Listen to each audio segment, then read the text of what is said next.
What's going on, people? We are Tottenham TV, back here for another episode of the 5 Takeaways, where we're going to take a look at the 1-0 win at Craven Cottage against Fulham and see what 5 things we can take away from the game. We got Brains with us taking Sim's place today, so big up Brains for coming in today. And let's get into the first takeaway, and that is Harry equals Greaves. So Harry Kane yesterday, after that goal, has equalled Jimmy Greaves' record and becoming joint top Tottenham goal scorer of all time in 266 goals. Harry Kane did it in 415 games, while Jimmy Greaves did it in actually less games, 379.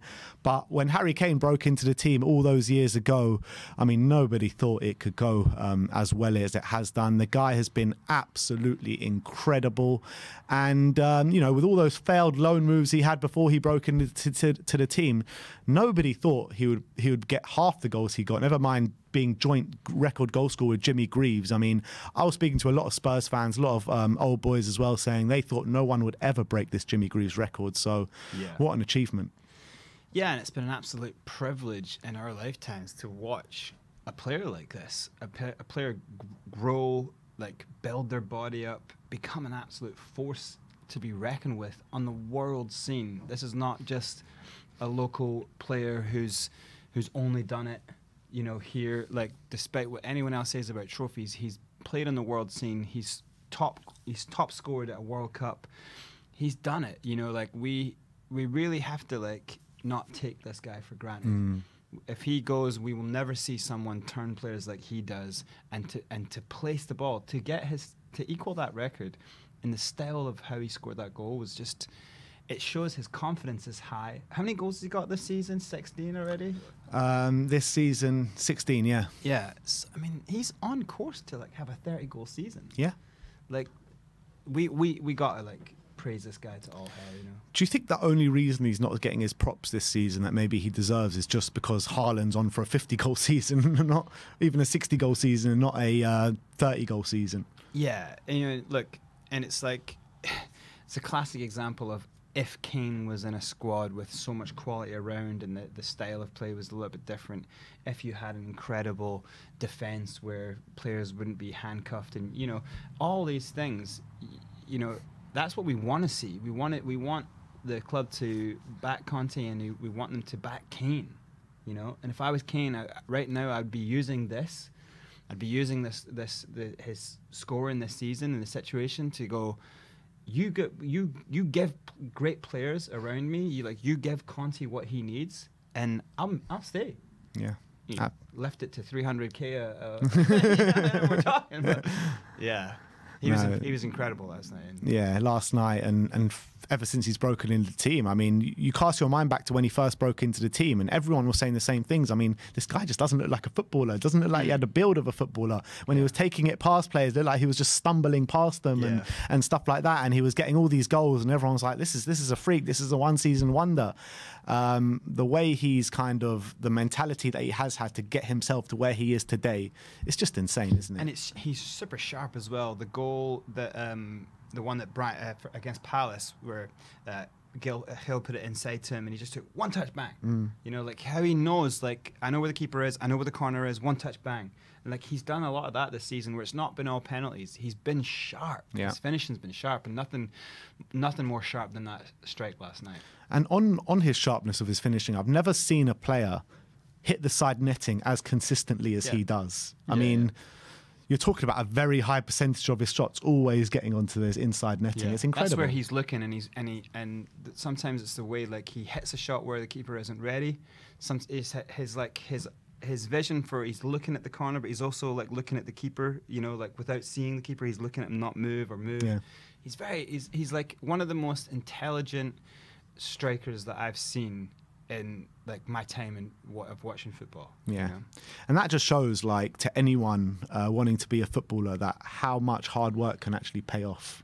That just shows you, doesn't it? Yeah, he's a consummate professional, but he's also the classic inspiration, where it's a kid, a local boy, you know, that people are probably saying is never going to work. He goes to a big club, it doesn't work straight away. He goes and plays for smaller teams, and he builds and builds and builds. Yeah. You know, people like Dane Scarlett, people like that should be looking at this and going, I can pull a Harry Kane. Yeah, exactly. It should give a lot of young kids inspiration coming through academies of football clubs. But Harry Kane, joint Tottenham top goal scorer, England's top goal scorer as well. So absolutely unbelievable from the man. But let's move on to number 2, and that is away comforts. So now Spurs currently sit second in the table for their away form, currently on 18 points behind Arsenal in 25 points. Newcastle and Man City on 17, albeit Man City have 2 games in hand in the away games and Newcastle have 1. But still, to be at this stage of the season and to be second in the away form is quite incredible from how disastrous this season has looked to certain people. The last 5 away games, we've beaten Fulham, beaten Palace and beaten Bournemouth. Went 2-0 up against City and ultimately lost the game 4-2 and got a credible 2-2 draw against Brentford. So what does that away form tell you? It tells you that the fans are super passionate and the team are feeling it away. You know, sometimes you build a stadium, a massive stadium, and you expect your home ground to be a fortress. And maybe like in the early days when, you know, I just remember that Man City game when it was like kind of the stadium was just been built. We're in the Champions League, Man City come, and it felt like a fortress then because everyone was passionate, moving in the right direction. Right now, it's not happening. There's a divide in the stadium. People are just all these problems go away if they back Conte, get a few signings in, and we just start doing what we did last season at the end of last season, go on a run. Yeah, you'll see that it will become a fortress again. But the people who are going to the games, who are traveling distance, they have so much passion, and that passion is coming out loud and clear. None more than what we saw last night. Everyone has been talking about it today. It's one of the biggest takeaways. Like, just it's the fans are traveling and showing their love. And I think if 60-70% of that happens in our stadium, teams, it's going to be the 12th man. You know, teams are not going to want to come to this. Yeah, and I think you're spot on because it's such a contrast to our home form. When you're looking at our home form, Arsenal, Villa, Leeds, Liverpool, and Newcastle. That's 4 losses and 1 win. And in that win, we were 3-1 down with 20 minutes to go or whatever. And you can feel it. You can feel that, like, after 20 minutes when, you know, like, people were leaving early against Arsenal, you know, like half-time and, you know, and it's horrible to see. People are spending money. They're going out there. They you know, before a game, everyone's, like, a little bit chirpy. We're worried about it. But, you know, the negativity that then hits and the fans are divided and no one wants to sing and it's hard to get anyone to sing around. You start something and it just falls short, and it's not great atmosphere to be there, especially if you're someone who likes going to the gig, to the games, and then likes to sing and likes to say I'm a Spurs fan, god damn it. You know, like that's what we all want to happen in the stadium. We want it to be loud and rambunctious, and it's only really happening away where it's.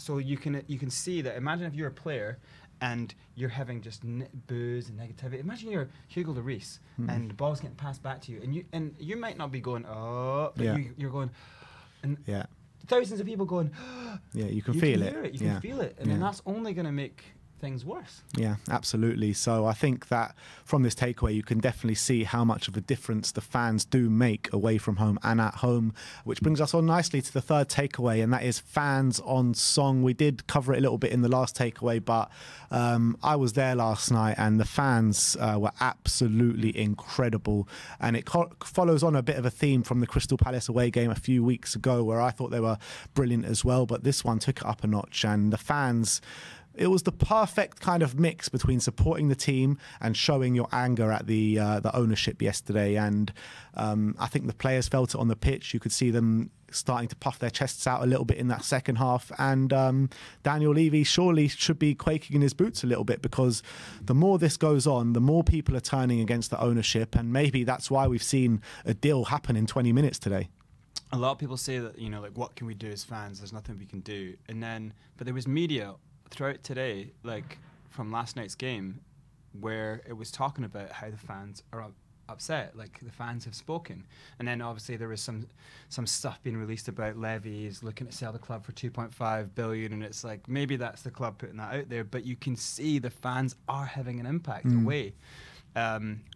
You could see that they galvanized. I was getting messages quite regularly being like, is it just me, or are Spurs like the only fans you can hear? Yeah. You know, and then there was like people messaged me going like, that's the longest I've ever heard the Yet Army chant being sung. You know, so it was crazy. It was like, wow. Like I genuinely felt watching that game that the fact that I thought that was like one of the best takeaways was how I said to you first time I saw you today. It was like the fans last night. Yeah. Wow. Yeah. You know? And you know, it came across really loud on TV for everyone hearing, but being in that away end was just, it was something special last night. It really was. But let's move on to the fourth takeaway, and that is Emerson growing. A really good performance from Emerson last night. 6 duels won, 6 clearances, 5 ball recoveries, 4 tackles, 3 accurate long balls, 1 shot, and 0 fouls committed. Really nice tactical tweak from Conte to get him more in the central areas as well. What did you make out of Emerson last night? Credit where credit's due. You know, I started to see early in the game when he started to come inside, and I was like, oh, that's interesting. And then I was starting to chat with people, be like, see, that's a tactic switch there. That's getting a lot out of him. And then he just kind of like, he got that shot off, you know, and you could see then he started doing like some cool little things and holding the ball in nice ways. And you can tell like this player, obviously being a Brazilian, but like this player is someone who needs the confidence of others to make him, you know, and when he plays confident, he can play really good.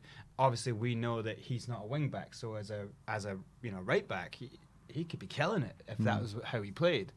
So I felt like last night, like just Conte had taken one under his arm and said, look, let's have you as more involved in the game. You know, he would shade it to him in a way that makes him feel like, all right, I'm gonna, you know, and he ended up being like, I felt like maybe the 3rd best player on the park for what we needed. Yeah, completely agree.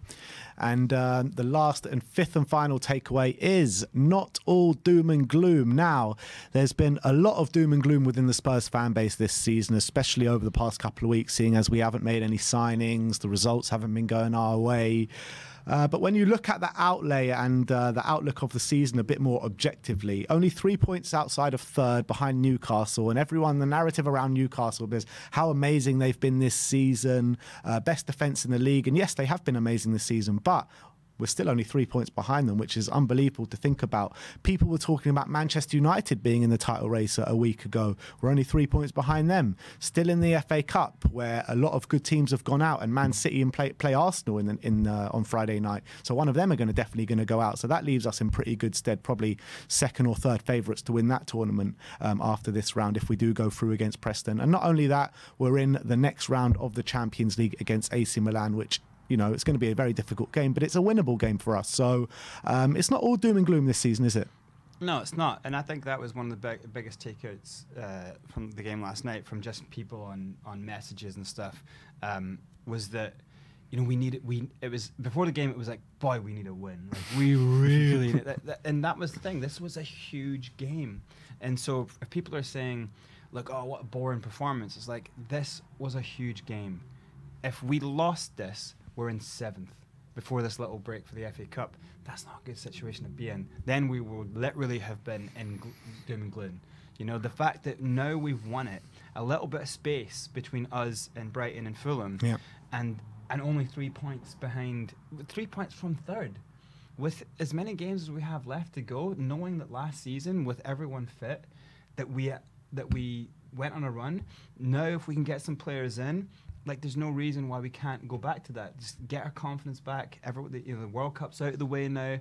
Congestion will die down a little bit. You know, either way you look at it, say we go out of the FA Cup, then, okay, we've only got Champions League and Premier League to contest with and concentrate on. So, yeah, I think it's easy to get caught up in it. Like, you know, we all do, don't we? We all do. You can read a few messages and be like, oh, that's, you know, we're all sitting there going, we're never going to say it either way. You know, like, who knows? Like, we're doom and gloom before we signed Bentancur and Kulusevski, and look what they did. So there's always a chance.